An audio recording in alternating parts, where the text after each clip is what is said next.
Acho que certos paradigmas que eram já impostos na sociedade estão começando a ser discutidos, entendeu? Por exemplo, o impacto dessas grandes instituições globais, a OMS, por exemplo. Eu acho que a gente, por estar nesse mundo onde está todo mundo se falando, esse poder que eles tinham, essa referência de ser eu sou a Organização Mundial da Saúde, eu controlo a saúde no mundo. Esse negócio esse espantalho foi aparecendo na minha visão. Porque com a internet, a tecnologia, a gente viu que nem a OMS no começo sabia lidar com a parada. Eles falaram que tinha que usar máscara, aí depois eles falaram que máscara não funcionava. Aí depois voltaram atrás e falaram que máscara funcionava. Entendeu? Aí falaram que tinha que fazer de um jeito, aí falaram que tinha que fazer do outro. Entendeu? Aí você falou, porra, os caras são os caras que eram pra ser a referência máxima de saúde no mundo, e eles aqui na internet estão passando de palhaços, pô. O problema é que assim, não. Primeiro essa coisa da máscara especificamente, da gripe espanhola já se discutiu máscara. Então, o fato é que a gente normalmente não aprende muito coisa com a história. O próprio Hegel, aquele filósofo do final do 18, começo do 19, que criou a história da dialética lá, ele dizia, assim, uma das coisas que a gente aprende com a história é que a gente não aprende nada com a história. Então, esse caso específico de máscara, quando você pega qualquer material de jornal da época, ou livros que foram escritos sobre a gripe espanhola há 102 anos, você tem lá essa discussão, lockdown, não lockdown, usa máscara, não usa máscara, fecha isso, abre aquilo. Entendi. Quer dizer, isso já rolava há 102 anos atrás. Existia comércio naquela época. Assim como nas outras eventos de peste se usava máscara. Você tinha máscaras na época que se usava. Então esse é um tema que já circula na história das pestes. Agora, sobre essa coisa do critério que você fala, Monark, que é uma coisa interessante e bastante séria, que é o seguinte. Na verdade, a gente vai num processo de crítica dos paradigmas, que nem você falou, no caso da OMS é o paradigma institucional, né? A gente vai nessa crítica, só que a gente não vai ter nada para pôr no lugar. Certo? A gente não tem nada para pôr no lugar.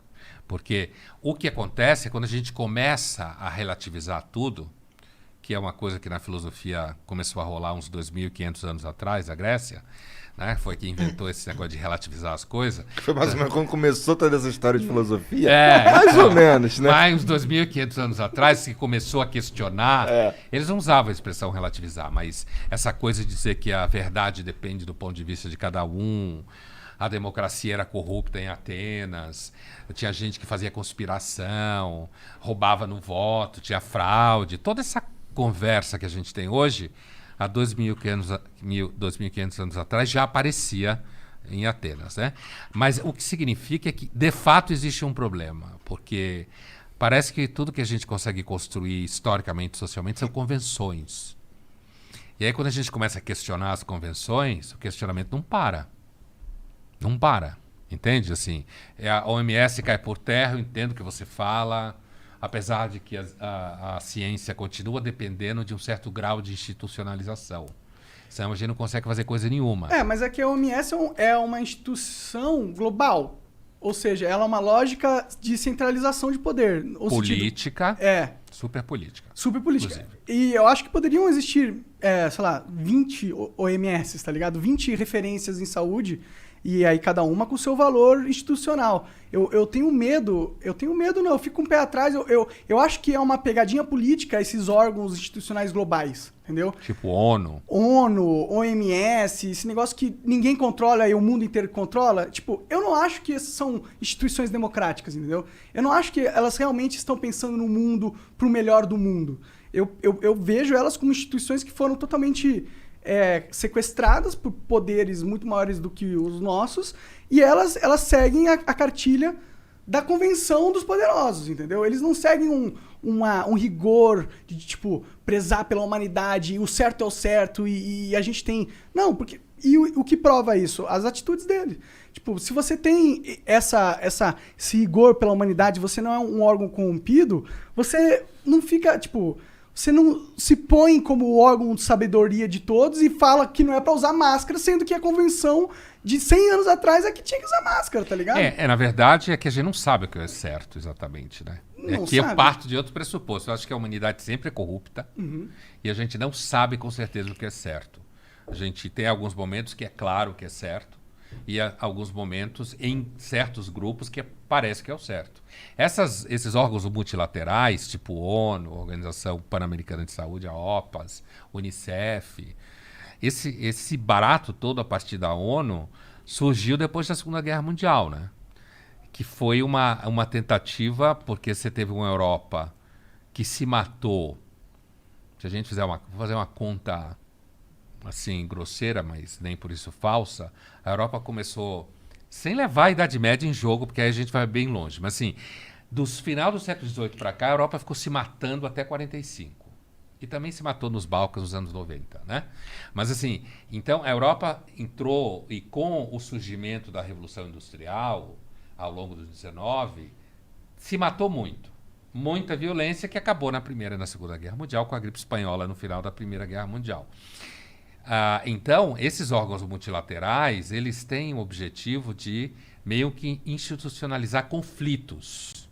A política é sempre ruim, mas sem ela é pior. Então, eu entendo o que você fala. Então, seria melhor, por exemplo, ter órgãos locais. O problema é como partir da ideia para a realização das coisas. Na vida real, é tudo sempre pior do que tem na ideia. Tipo, pensar em favor da humanidade. Isso não é muito claro. Sim, com certeza. No plano da ideia, é claro. Claro, Mas no plano da realização não é muito claro. Você teria que ser Deus, né? Pra saber realmente o caminho certo pra humanidade. É né? o que o Descartes fala. Só Deus não precisa de método. Por isso que... É isso aí. Exatamente. Por isso que eu acho perigoso você se colocar num patamar de Deus. Num patamar de eu sou a OMS. Eu entendo pro mundo as diretrizes que devem ser feitas. Portanto, todo mundo do mundo inteiro saiba que você tem que seguir o que eu tô falando. E se você não seguir, vai ter repercussões políticas internacionais. A OMS ela tem várias ingerências em vários países. E, pô, se você vai afetar a soberania de um país, você tem que ter muito bem embasado. Você não pode chegar e falar que a máscara não funciona, tá ligado? Sim. Acaba totalmente aquela imagem, aquela ilusão que a população tinha, pelo menos eu tinha, que eles eram caras supracompetentes, ultracompetentes. Porque uma cagada dessa não se comete, igual o Bolsonaro não comprar vacina. Então, bem-vindo ao grupo. Dos que sabem que nem os supercompetentes, tecnicamente, são tão supercompetentes. Né? Que tem uma dimensão meio circense. Né? Assim, você só tem que tomar cuidado porque esse raciocínio pode te levar facilmente ao niilismo. Sim. A não acreditar mais em porra nenhuma, sabe? Porque o nosso sistema de crença, eles são muito frágeis. São muito frágeis. E a humanidade sempre precisa de alguns mecanismos de reparo, de contenção. Por exemplo, a OMS, ela aceitou a Coronavac, sei lá, 2 semanas atrás. Na medida que ela aceita a Coronavac, significa que quem tomou a Coronavac pode ir para a Europa. Porque agora a Europa, os países do Mediterrâneo estão preocupados com o turismo de verão. Então, não tinham aceitado a Coronavac. Por quê? Porque, inclusive, tem lá todas as brigas ao redor de vacinas, né? Aquela história que a humanidade ia distribuir vacina para todo mundo ia se dar as mãos. Basta olhar na história. Período de pandemia é pior. As pessoas ficam mais cruéis. Egoístas. Pensa agora, a gente conversava há pouco, pensa agora no Dia dos Namorados. O restaurante fecha às 9, sábado. Então, você tem um período curto para ir jantar. E o povo quer ir jantar no Dia dos Namorados, senão a namorada vai ficar brava. O que acontece? Os restaurantes põem o menu em 500 pau, 600 pau. Por quê? Porque tem a pandemia, tem menos serviço, tem menos acesso. Você vai ir, não importa o quê. Quando você espreme a humanidade, normalmente sai merda. E essa vacina não foi uma puta espremida?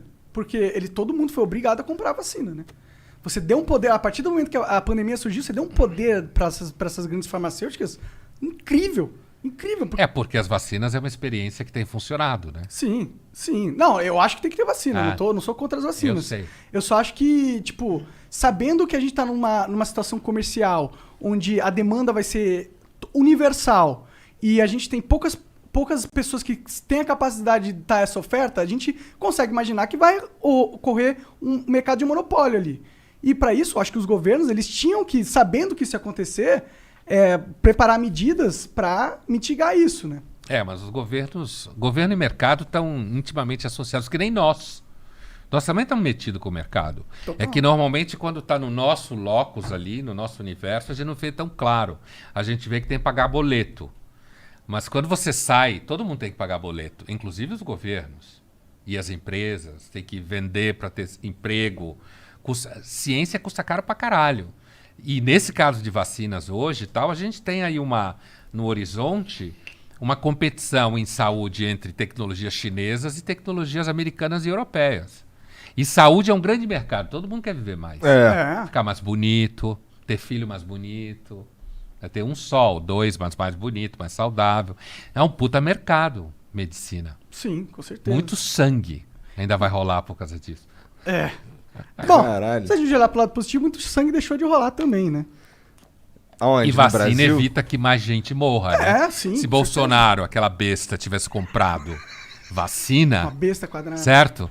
Se ele tivesse comprado vacina, não ficasse cuspindo na cara dos outros, xingando, falando merda, ele podia, aliás, continuar xingando, falando merda, mas se tivesse comprado vacina, a gente percebia que ele ficava falando merda no quartinho dele, batendo a cabeça na parede, mas tinha vacina. Porque tem coisas que, se você questionar, tipo a Terra é plana, você fudeu, né? Então você pode acreditar em Elvis, mas compra a porra da vacina, né? Tem que, né? Concordo pra caralho. Você Acho até que pode exatamente brincar de isso. acreditar em Elvis, mas se comprar a vacina, tudo bem. Tudo Tipo, bem. você pode acreditar em Terra plana, mas se tu não pagar o Visa, fudeu, né? Você não usa mais o Visa, né? E o pior que isso, o Visa ainda vem e te fode. Então tu fica... Então, você você tem fica razão. com o nome sujo. Você tem razão, você tem razão.